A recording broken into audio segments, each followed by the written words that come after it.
போகிறது சரியாக இருக்குமா, இல்லை இடது பக்கம் போகிறது சரியாக இருக்குமா என்று ஒரு இக்கட்டான நிலை நம்முடைய வாழ்க்கையிலே வரும். கட்டாயம் வரும், எல்லாருக்கும் வரும்.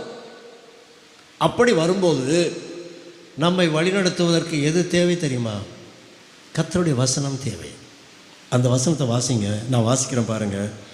ஏசாயா 30:21 நீங்கள் வலதுபுறமாய் சாயும் போதும் இடதுபுறமாய் சாயும் போதும் வழி இதுவே, இதிலே நடவுங்கள் என்று உங்களுக்கு பின்னாலே சொல்லும் வார்த்தையை உங்கள் காதுகள் கேட்கும்.